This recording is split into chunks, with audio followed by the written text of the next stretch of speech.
In this video, we are going to study about the histology of the nervous system. The nervous system is divided into central nervous system, peripheral nervous system and autonomic nervous system. The central nervous system consists of brain and the spinal cord. The brain consists of cerebrum, cerebellum and the brainstem. The brainstem is made up of midbrain, pons and medulla oblongata. The peripheral nervous system includes the peripheral nerves and the ganglia. The peripheral nerves again consist of cranial nerves and spinal nerves. The autonomic nervous system is divided into two, the parasympathetic system and sympathetic system. Next, we will see what are the tissue which constitute the nervous system. The nervous system is made up of predominantly by a tissue that has a special property of being able to conduct impulses rapidly from one part of the body to another. The specialized cell that constitute the functional unit of the nervous system are called the neurons. Within the brain and spinal cord, the neurons are supported by special kind of connective tissue cells that are called as the neuroglia. The nervous tissue composed of neurons and neuroglia, and it is richly supplied with blood. The nervous system is made up of innumerable neurons, and the total number of neurons in the human brain is estimated at more than 1 trillion. The neurons are not only simple conductors, but these are the cells that are specialized for reception, integration, interpretation, transmission of information. The nerve cells can convert information obtained from the environment into codes that can be transmitted along their axons. By such coding, the same neuron can transmit different kinds of information. Next, we'll see the structure of a neuron. The neurons vary considerably in size, shape and other features. So most of them have the major features in common. So first we'll see about the cell body. So this is called as the cell body or soma or perikaryon. The neuron consists of a cell body that gives off variable number of processes. Like a typical cell, it consists of mass of cytoplasm surrounded by the cell membrane. When you see the cytoplasm of the neuron, it consists of large nucleus and a prominent nucleolus. And you have numerous mitochondria, lysosome and Golgi complex. In the past, it was stated that the centrioles are not present in the neurons, but the recent studies with the electron microscope have shown the centrioles are present. Next, we'll see about the Nissl body. The cytoplasm shows presence of granular material that stain intensely with the basic dyes, and this material is called as the Nissl substance, Nissl bodies or Nissl granules. When examined by electron microscope, these bodies are seen to be composed of rough surfaced endoplasmic reticulum. The presence of abundant granular endoplasmic reticulum is an indication of high level of protein synthesis in neuron. The proteins are needed for the maintenance and repair and for the production of neurotransmitters and enzymes.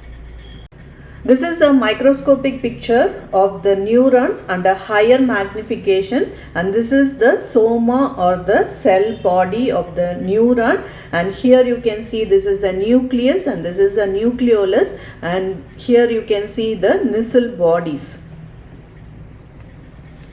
This is another microscopic picture with a different staining. So here you can see the neurofibrils. Another distinctive feature of the neuron is the presence of network of fibrils permeating the cytoplasm. So these are neurofibrils, and these are seen with the electron microscope to consist of microfilament and microtubules. The centriole present in the neurons may be concerned with the production and maintenance of microtubules. Then you can see the pigment granules. Some neurons contain pigment granules. Example, neuromelanin in the neurons of the substantia nigra. Aging neurons contain a pigment that is called as the lipofuscin, made up of residual bodies derived from the lysosomes. Next we'll see the neurites. The processes arising from the cell body of a neuron are called as the neurites. These are two kinds. Most neurons gives of number of short branching processes. These are called as dendrites, and one longer process that is called as the axon. So when you see the dendrites are characterized by the fact that they terminate near the cell body. These are irregular in thickness, and the Nissl granules, they extend into them. They bear numerous spines, small spines that of variable shape, and in a dendrite, the nerve impulses travel towards the cell body. Whereas the axon may extend for a considerable distance away from the cell body, and the longest axon may be as much as a meter long. Each axon has a uniform diameter and it is devoid of the Nissl substance. The cytoplasm within the axon is called as the axoplasm, and its cell membrane is called as the axolemma. The axoplasm contains all the cell organelles of the neurons except the ribosome. Hence, the protein synthesis in the cell body are continuously transported towards the axon terminals by a process called axoplasmic transport.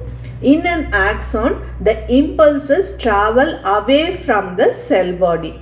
The axons constitute what are commonly called the nerve fibers. The bundles of nerve fibers found in the CNS are called as nerve tract, while the bundles of nerve fibers found in the peripheral nervous systems are called as the peripheral nerves.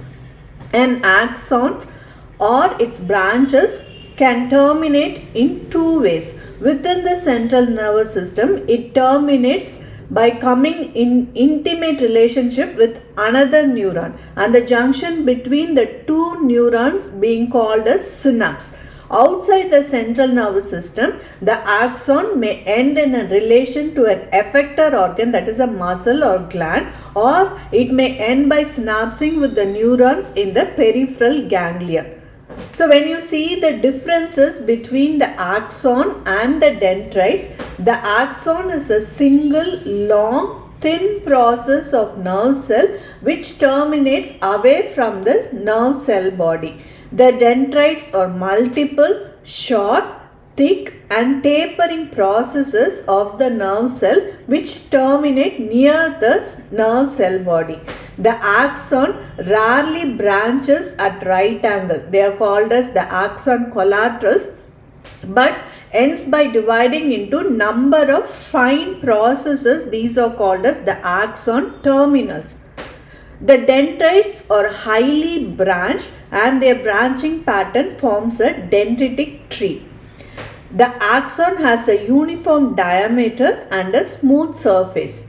The thickness of the dendrites reduces as it divides repeatedly, and the surface is not smooth but it bears many small spine-like projections for making synaptic contact with the axon of other nerve cells. The axons are free of Nissl granules. The Nissl granules are present in the dendrites. The nerve impulses travel away from the cell body in the axon, whereas the nerve impulses travel towards the cell body in the dendrites. In this image, you can see these are the dendrites and this is the axon. So, how to identify the dendrites and the axon. So in the dendrites you have the Nissl bodies, whereas in the axons you don't have the Nissl bodies. The axon is free of Nissl granules. The Nissl free zone extends for a short distance into the cell body. So this part of the cell body is called as the axon hillock. The part of the axon just beyond the axon hillock is called as the initial segment. What is the importance of the axon hillock and initial segments? This is the region where the action potential are generated, the spike generation resulting in the conduction along the axon.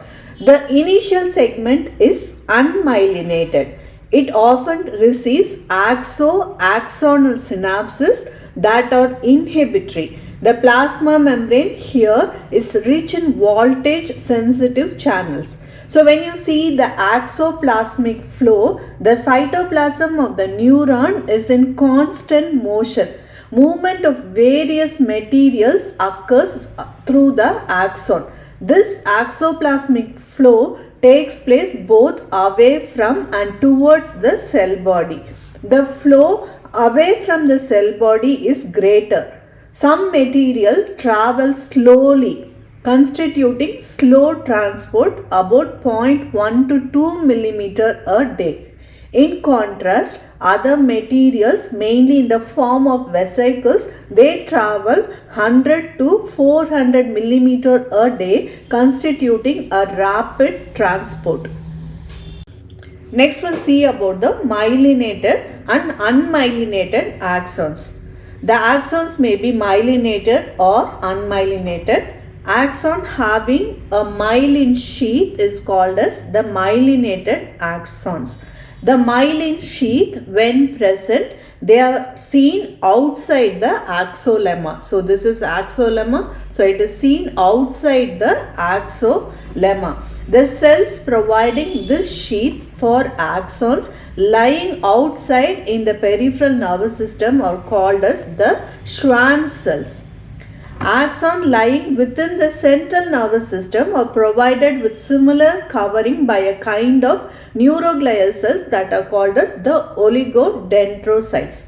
The nature of this sheath is best understood by considering the mode of its formation.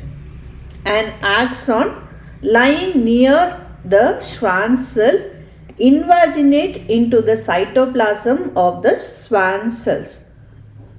In this process, the axon becomes suspended by a fold of cell membrane of the Schwann cells, and this is called as the mesaxon. Next, what happens? The mesaxon elongates and they spirally wound around the axon, which is thus surrounded by several layers of cell membrane. The lipids are deposited between the adjacent layers of the membrane. So these layers of mesaxon along with the lipid, they form the myelin sheath. Outside the myelin sheath, you have a thin layer of Schwann cell cytoplasm persists to form an additional sheath. So this is called as the neurilemma. This is also called as the neurilemmal sheath or Schwann cell sheath. The presence of myelin sheath increases the velocity of conduction for the nerve fibers of same diameter. It also reduces the energy expended in the process of conduction. An axon is related to large number of Schwann cells over its length. Each Schwann cell provides the myelin sheath for a short segment of axon. At the junction of two such segments, there is a short gap in the myelin sheath, and these gaps are called as the nodes of Ranvier. The nodes of Ranvier have a great physiological importance. When an impulse travels down a nerve fiber, it does not proceed uniformly along the length of the axis cylinder but jumps from one node to Next, this is called as the saltatory conduction. In unmyelinated neurons, the impulses travel along the axolemma. Such conduction is much slower than the saltatory conduction and consumes more energy. The segment of the myelin sheath between the two nodes is called as the internode. When you see the composition of the myelin sheath, the myelin contains protein, lipid, water, and the main lipid present include the cholesterol, phospholipid. Other lipids are also present in smaller amounts. When you see the pathological correlation, myelination can be seriously impaired and there can be abnormal collection of lipids in the disorders of lipid metabolism. Various proteins have been identified in the myelin sheath and the abnormality in the proteins can be the basis of some neuropathies. The composition and the structure of the myelin sheath formed by the oligodendrocyte shows difference from those formed by the Schwann cells. The two are different in protein content and can be distinguished by immunocytochemical method. As a damage to the neurons within the CNS is not followed by regeneration, oligodendrocytes have no role to play in the regeneration. Also note, in multiple sclerosis, myelin formed by oligodendrocytes undergo degeneration, but that derived from the Schwann cell is spared. Next we'll see the functions of the myelin sheath. The presence of myelin sheath increases the velocity of the conduction for a fiber of the same diameter. It reduces the energy expended in the process of conduction. It is responsible for the color of the white matter of the brain and the spinal cord. Next we'll see about the unmyelinated axons. There are some axons that are devoid of myelin sheath. These are called as unmyelinated axons.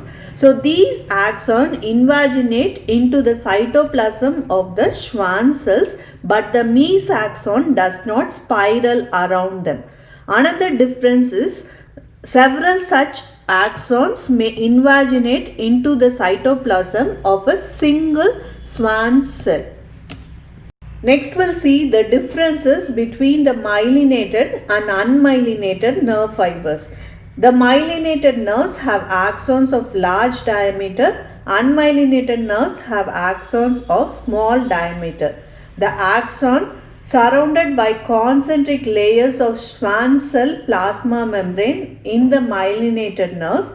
The axons of the unmyelinated nerves are surrounded by the cytoplasm of the Schwann cells.